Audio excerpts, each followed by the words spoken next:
Bueno, tal como habíamos anunciado, nos acompaña esta mañana el ingeniero Temístocles Montaz, una figura de larga data en la política dominicana, militante de años en el Partido de la Liberación Dominicana, fue legislador, tiene varias carreras universitarias, química, economía, varias especialidades. Fue ministro de Economía, Planificación y Desarrollo, antes en el Secretariado Técnico, también estuvo en lo que era la Corporación Dominicana de Empresas Eléctricas. En fin, ha ocupado importantísimas funciones en el gobierno, también ha sido orador, conferencista en el país y fuera del país. Fue también presidente interino del Partido de la Liberación Dominicana, precandidato presidencial. Es decir, que estamos con un político de los pies a la cabeza. Muy buenos días, ingeniero, un placer que esté con nosotros. Muy buenos días, encantado de estar contigo. Cuénteme, a ver, no sé por dónde comenzar. Yo quisiera, quizás, haciendo un recorrido, porque es inevitable, cuando tenemos un invitado así, que demos como un chequeo de lo que ha sido su vida pública, su vida política, para refrescarnos la memoria de dónde ha estado. Y su participación en el Partido de la Liberación Dominicana y en la política data desde los años 70. Llegaron al poder en el 96 y del 96, en los 20 años que estuvo el Partido de la Liberación Dominicana en el gobierno, usted fue una de las principales figuras. En lo del tema eléctrico, en las planificaciones de la economía. En un momento determinado fue en su propio gobierno, tenía una posición distinta y la manifestó en algunas medidas que había que tomar. En fin, que ha sido un largo recorrido, altísimas responsabilidades. Tanto tiempo después, ¿ha valido la pena? El político joven que entra a participar en la política con ideales, con sueños. Yo arreglo el mundo, yo arreglo mi país. ¿Cómo le fue? ¿O cómo usted entiende que le fue? Porque algunos funcionarios después que están dicen, yo no sabía que era tan difícil hacer lo que yo pensaba que podía hacer. En el caso de Temístocles Montaz, ¿qué nos puede compartir al respecto? Bueno, mire, yo fui el miembro del Comité Central más joven cuando se fundó el PLD. O sea, yo soy fundador del PLD. Sí. Al lado de Juan Bosch. 1973. 1973. Y yo creo que soy en este momento el único miembro del actual Comité Central que se ha mantenido permanentemente en todos los comités centrales que ha tenido el PLD desde su fundación. Okay. O sea, alguien pudiera decir que yo soy la historia viviente del PLD. Y obviamente trabajé mucho en todos los aspectos técnicos del partido. Durante mucho tiempo fui el encargado de coordinar los equipos técnicos del PLD que elaboraron los diferentes programas de gobierno que el partido presentó en el 90. Y en la parte estratégica de la campaña. En la parte estratégica, en el 94 por igual, en el 96 cuando ganó el expresidente Leonel Fernández, y ya luego en prácticamente casi todos las campañas electorales me tocaba trabajar todo el tema de los programas de gobierno. Y por tanto, tuve la responsabilidad también de participar a nivel del gobierno en aquellas áreas que tenían que ver fundamentalmente con los aspectos técnicos y económicos. Por eso tú mencionabas que estuve en la Corporación Dominicana de Electricidad, estuve en el Secretariado Técnico de la Presidencia, y ya luego, cuando se convirtió primero en Secretaría de Economía, y después en el Ministerio. Y luego en el Ministerio, ahí también estuve. Y entonces, yo diría que históricamente mi papel fundamentalmente se va a desarrollar en el área económica. Yo te diría que si tengo que hacer una valoración de lo que contribuí a hacer, porque no fui solo, hay una gran cantidad de personas que participaron en todo ese proceso, en esa área yo tengo que sentirme satisfecho porque en esos 20 años de los cuales yo estuve casi en 17 años jugando un papel de primera línea en esas instituciones. En esos años la República Dominicana despegó económicamente, el país se colocó como una de las economías más dinámicas de América Latina. Durante ese periodo se avanzó enormemente en la reducción de la pobreza, en la desigualdad social. El país realmente se transformó en un referente obligado en todos los países de América Latina, hasta el punto de que si tú visualizas lo que era la República Dominicana en el año 1996, o si te vas al 2004, porque el interín del 2000 al 2004 fue un periodo prácticamente, el país se estancó, tuvimos que volver de nuevo en el 2004 a hallar hacia adelante. La República Dominicana como economía hoy se ha colocado como una de las economías más importantes de América Latina, que mucha gente no sabe eso. Nosotros somos hoy una de las economías más importantes de América Latina. En el 2004 a mí me tocó coordinar los equipos económicos que trabajaron en los acuerdos con el Fondo Monetario Internacional, eso es importante recordarlo. Recuérdense que el país estaba prácticamente colapsado en términos económicos en el 2004 por la crisis bancaria, y en un periodo de un año nosotros recuperamos rápidamente la confianza de los actores económicos y el país avanzó. Hay un hecho, Jacqueline, que te lo quiero comentar, que para mí fue la gran satisfacción y siempre lo recuerdo con mucho cariño, que empezando el gobierno, en medio de esa crisis, nosotros en la búsqueda del acuerdo con el Fondo Monetario Internacional estuvimos en Estados Unidos y visitamos el Tesoro de los Estados Unidos. Fuimos a ver el tesoro, a las autoridades del Tesoro norteamericano por el peso que tiene el Tesoro norteamericano en el Fondo Monetario Internacional. Necesitábamos el acuerdo, no lo teníamos.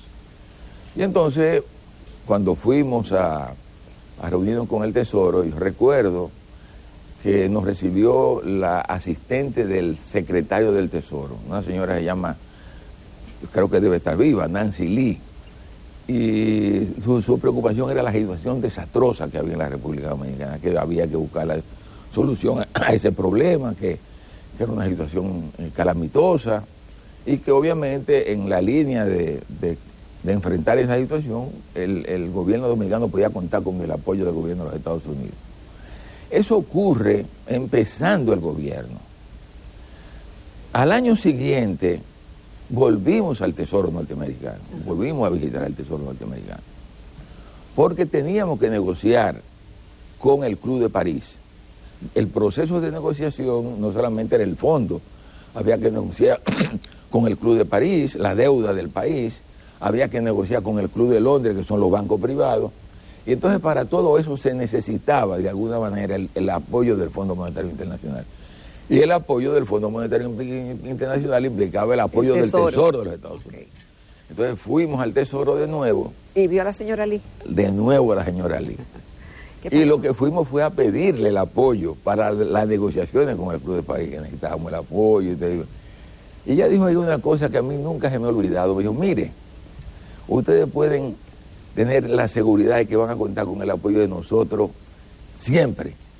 Porque cuando usted vino aquí el año pasado, a nosotros no nos pasó por la cabeza la idea de que en tan poco tiempo ustedes iban a cambiar la suerte de ese país. Recuérdate que en el año 2004... ¿Fue cuestión de suerte o fue cuestión de trabajo? No, trabajo y además la voluntad de cambiar, hubo una voluntad de cambiar. Y eso se vio en todas las medidas que se tomaron, las reformas que se hicieron importantes reformas que todavía están gravitando aquí en el destino de la República Dominicana, de manera que si yo tengo que evaluar eso, yo me siento satisfecho de esos resultados, porque te lo digo de todo corazón, para mí lo más importante fue que se impulsó el país avanzó, echó hacia adelante, se mejoraron las condiciones de vida de los dominicanos. Hoy tenemos una clase media numerosa, mucho más grande que la que teníamos cuando nosotros llegamos al gobierno. Y eso yo creo que es de por sí un gran hecho. Cuando ganó el Partido de la Liberación Dominicana en el 1996, el presidente Balaguer, que estaba vivo en ese momento, dijo que le dejó el avión en el aire. Es decir, que la economía estaba despegando en la República Dominicana y que era cuestión de que el nuevo gobierno supiera conducir el avión. Ahora, recientemente vemos que el gobierno, obviamente, ha tenido muchos elogios con el tema del crecimiento de la economía y de la recuperación. Y vi declaraciones suyas que en el mes de junio, más o menos, decían que eso era posible por la situación que dejó el país y por el trabajo que hizo el Partido de la Liberación Dominicana. Entonces, la impronta, usted dice que el PLD hizo su impronta, pero encontró el avión despegado. En este caso de Abinader, ¿usted no le reconoce que han hecho algo bueno por la economía dominicana? Miren, en aras de reconocer, evidentemente, tengo que estar de acuerdo contigo en lo que señaló el doctor Balaguer. O sea, yo creo que el éxito del primer gobierno del Partido de la Liberación Dominicana fue que se montó en lo que encontró. Que es fundamental. Que Balaguer, obviamente, y Balaguer tiene el gran mérito de haber propiciado una cantidad importante de reformas a principios de los años 90 que hicieron que el país avanzara y echara hacia adelante, y obviamente yo creo que lo inteligente nuestro fue que nos montamos en eso. Yo creo que en el caso del actual gobierno, que ha querido ocultar la historia del país, porque la ha querido ocultar, si tú revisas, por ejemplo, ahora mismo acaba de publicarse el último Staff Report del Fondo Monetario Internacional, el último Staff Report. Si tú revisas las tablas, las estadísticas, tú te das cuenta que ahí no hay cambio de nada. En los 2 años que esta gente tiene, no han cambiado para nada el manejo económico del país. Si han seguido el modelo ellos lo que han seguido es haciendo lo que se hizo en el gobierno pasado. Pero yo decía, turismo. Que el turismo está creciendo, pero el turismo siempre creció en los gobiernos del Partido de la Liberación Dominicana. Nosotros convertimos a este país en el principal destino turístico de América Latina. La inversión extranjera, pero en el gobierno del PLD la inversión extranjera también convertimos el país en el primer destino de la inversión extranjera en la región del Caribe. Inclusive no solamente en la región del Caribe, hubo un momento en que aquí se invertía más que en Costa Rica, que siempre fue un referente. O sea, y todo eso fue por la confianza que generaron los gobiernos del Partido de la Liberación Dominicana. El presidente Abinader quiere ocultar todo eso. Pero si tú revisas, yo le pido a la gente que entren a la página del Fondo Monetario Internacional, que busquen el último Staff Report y que vean el manejo. Por ejemplo, ellos vivían argumentando que el gasto público, ha cambiado el gasto público en la República Dominicana. Si tú ves lo que destinan al pago de sueldos y salarios, era lo que se destinaba a sueldos y salarios en el gobierno del Partido de la Liberación Dominicana. Si tú ves lo que se destinaba es más, ellos ahora lo que están es pagando más por los intereses de la deuda. Entonces, o sea, no hay cambios, no hay ningún cambio que tú digas, no, esta gente han venido y han introducido cambios importantes. Yo siempre señalo que donde tú notas los cambios precisamente en el gasto público, donde tú produces cambios importantes en el gasto público, sigue siendo igualito, no hay ningún cambio. Ingeniero, usted hizo los programas de gobierno del Partido de la Liberación Dominicana. Coordinó, pero fue parte fundamental. Participó en la estrategia de la campaña, una cosa tan difícil, y le fue bien porque ganaron. Sí.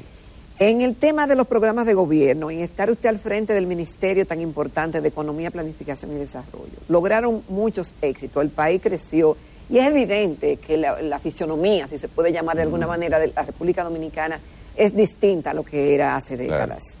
Sin embargo, nosotros tenemos una situación, es decir, hemos crecido, pero algunos expertos dicen que ese crecimiento no ha venido acompañado de un desarrollo de la población, aunque ustedes hicieron los programas sociales, que hoy han sido replicados y algunos modificados, como parte de quizá de una retribución y de que se pudiera ser parte, semilla si se quiere, para el desarrollo. Pero no ha sido posible. Y esa gran desigualdad que acusa toda América Latina y el Caribe, nosotros no estamos fuera de ello.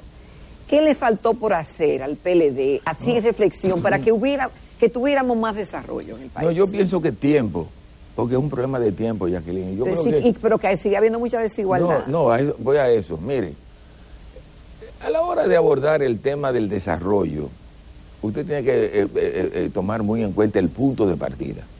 Obviamente. Cuando tú analices el punto de partida de la República Dominicana, tú te darás cuenta de que nosotros éramos uno de los países más atrasados de América Latina, todavía en los años 90.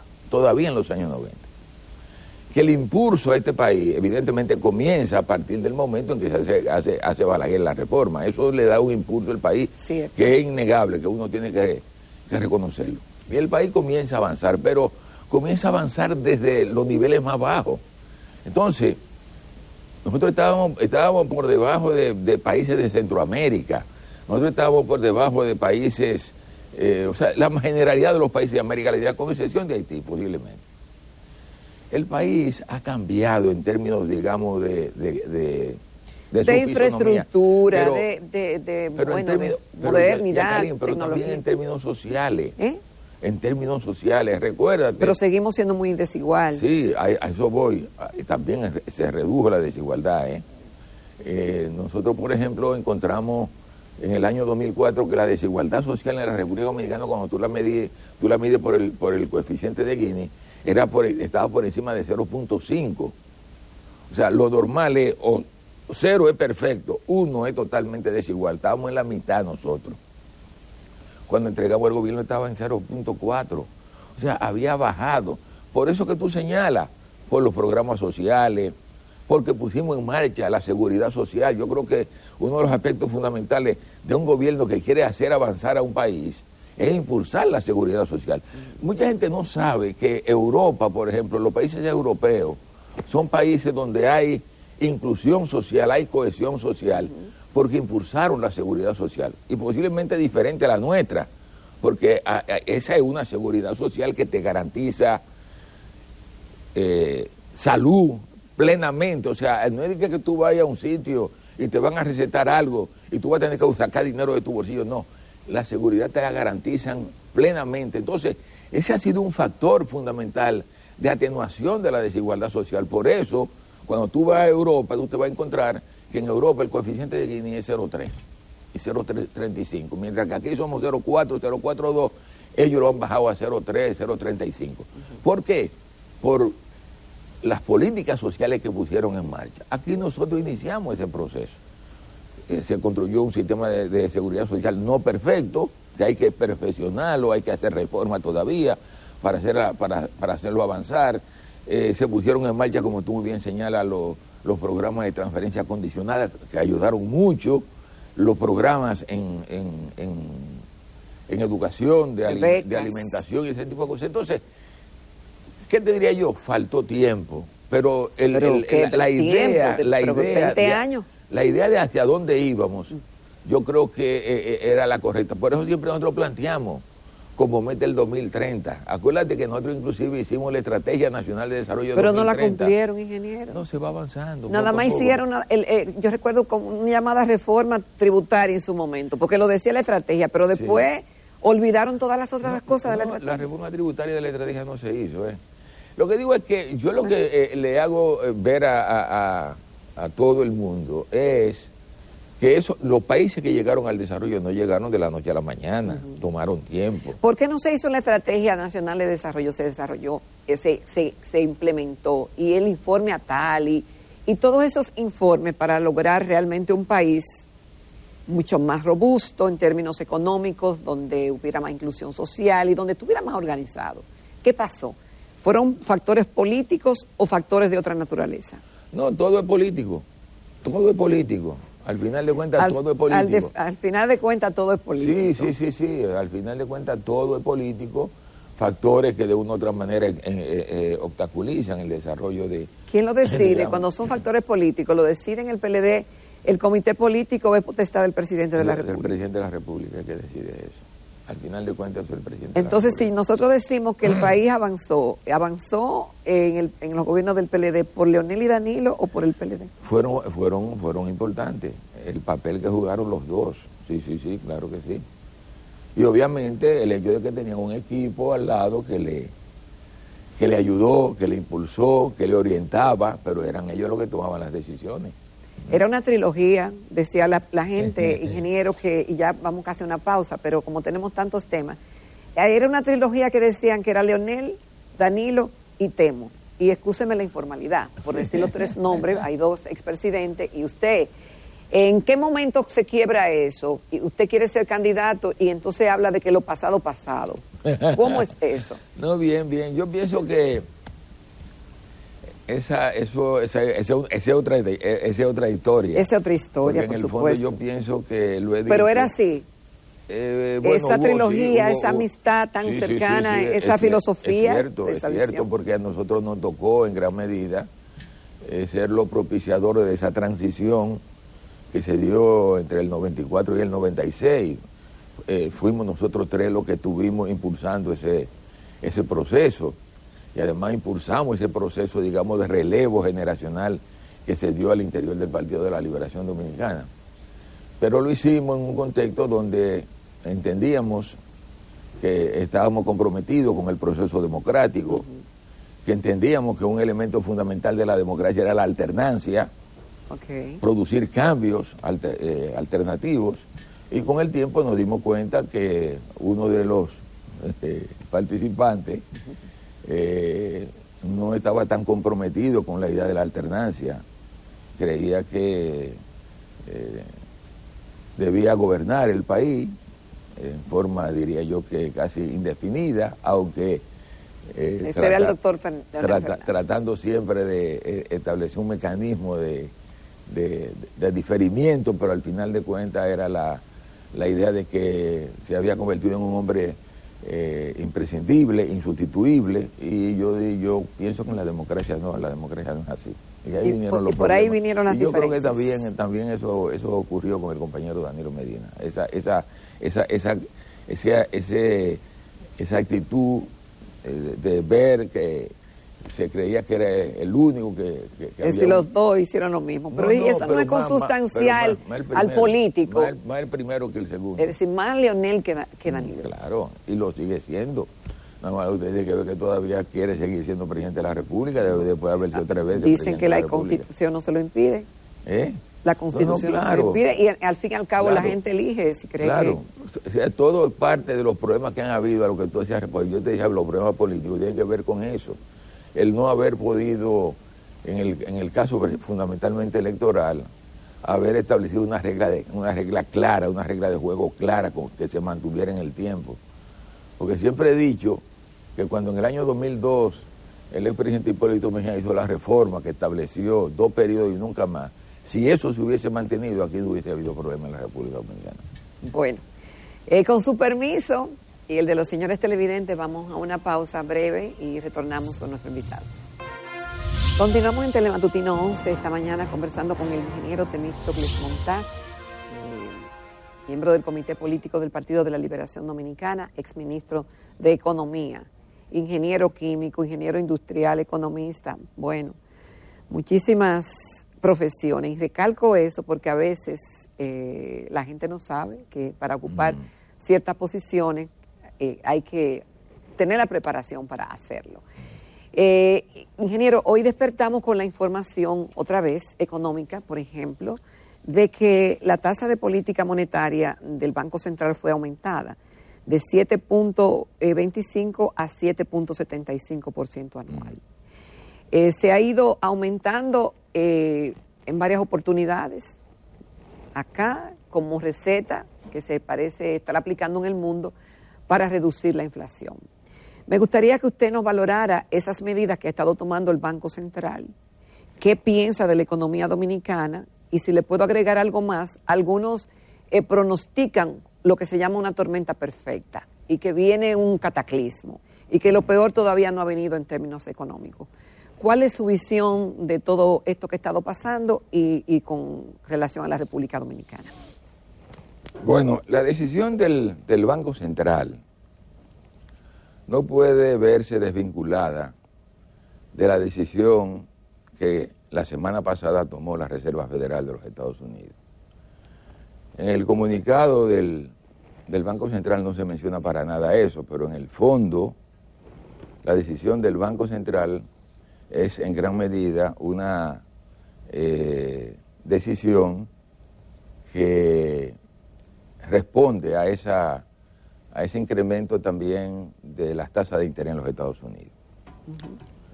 Como tú muy bien sabes, en los Estados Unidos hay una situación delicada en términos inflacionarios. Así es. Estados Unidos tiene una inflación por encima del 9%, cuando la meta de la Reserva Federal es un 2%. O sea, en Estados Unidos, si tú te pasas del 2%, ya hay problema. O sea, yo en una ocasión di una charla en Estados Unidos a unos jóvenes y le decía que en Estados Unidos hay una serie de indicadores que te muestran si la economía va bien o va mal. Y uno de ellos es la inflación. El otro es la tasa de empleo. Pero la inflación es un elemento fundamental. Entonces, en Estados Unidos, el papel de la Reserva Federal fundamentalmente es controlar la inflación.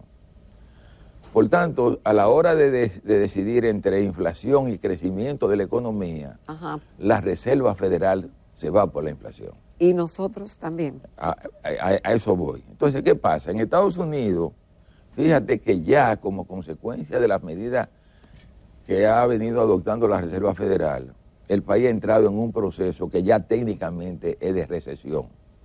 O sea, Estados Unidos tiene ya 2 trimestres consecutivos creciendo negativamente. O sea, ha crecido de manera negativa. ¿O ha decrecido? Decrecido, sí, de manera negativa. Entonces, el debate que hay ahora es que en la medida en que la Reserva Federal sube las tasas de interés, eso afecta el crecimiento de la economía. Y lo que se proyecta es que posiblemente en los próximos trimestres también la economía norteamericana siga decreciendo. Porque además, el plan de la Reserva Federal, y te lo quiero comentar para poder entrar luego en República Dominicana, el plan de la Reserva Federal es que este año, salvo que se produzca un cambio, porque la situación económica le obligue a cambiar, es que las tasas de interés en los Estados Unidos terminen alrededor de 3.25.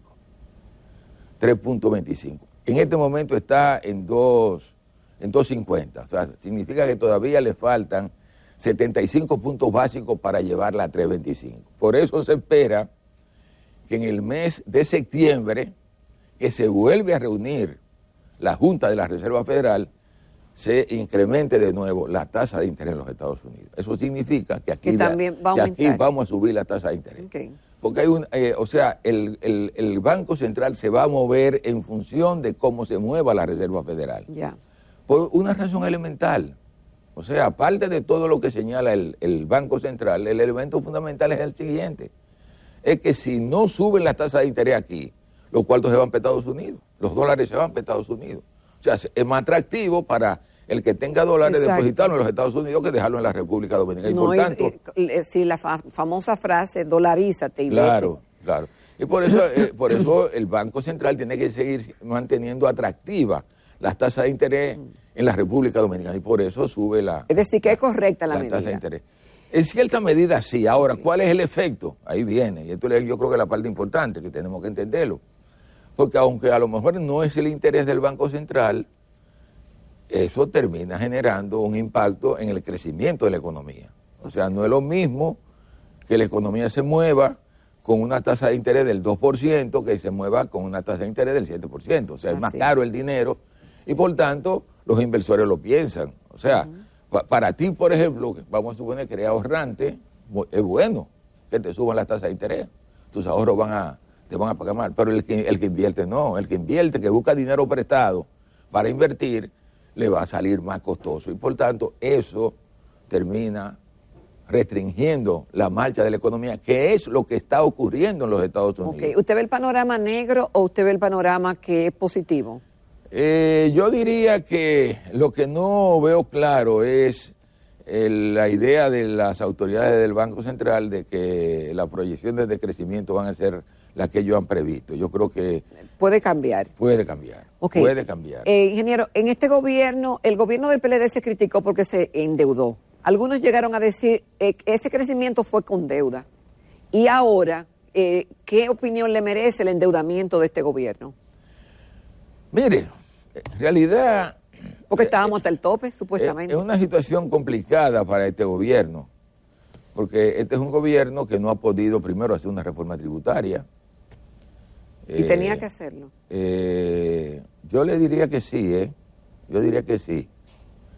Porque Jacqueline, fíjate una cosa, aunque es duro a veces, mucha gente no entiende que si tú quieres que el gobierno desarrolle una política social activa, tiene que disponer de recursos.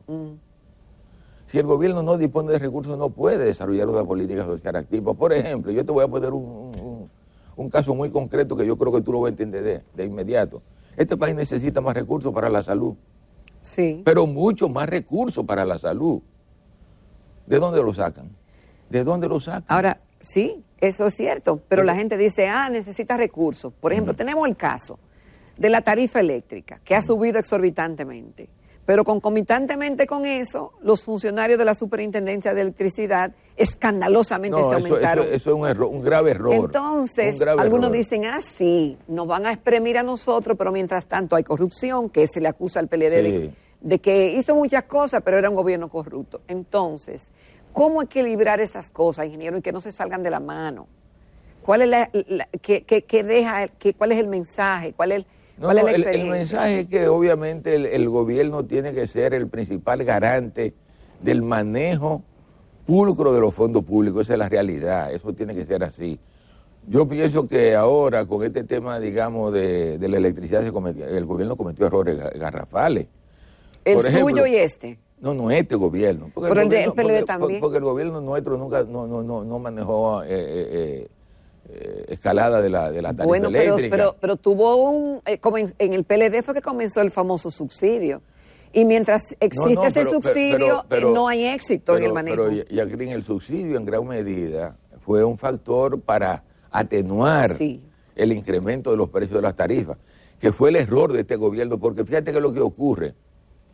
Ellos hacen referencia al pacto eléctrico, pero el pacto eléctrico cuando se establece, el pacto eléctrico se establece en un contexto de estabilidad, en ese contexto de estabilidad los incrementos que se produjeran no iban a ser incrementos notorios. O sea, por ejemplo, aquí se cuestionó mucho el hecho de que estas autoridades se descuidaron, por ejemplo, en la compra de carbón. ¿Qué significó eso? Mucho dinero. Que un carbón que se pudo haber comprado a $80 la tonelada, lo terminaron comprando a $350 la tonelada. Entonces ya eso tiene un efecto sobre las tarifas, un error del gobierno. Muy bien.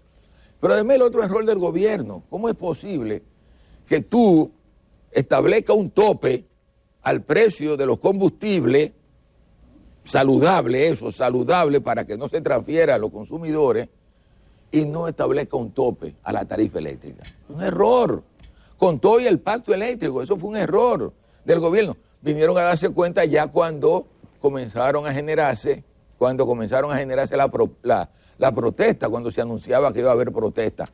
Porque no debieron, en un contexto de incertidumbre a nivel de los precios internacionales del petróleo, en este caso del carbón que subió, no debieron haber llegado al punto de incrementar las tarifas, sino haber actuado como actuaron en el sector de los combustibles. Yo creo que fue un grave error del gobierno.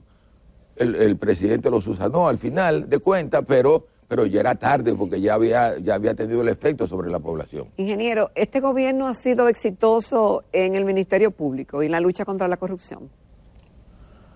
Bueno, yo diría que...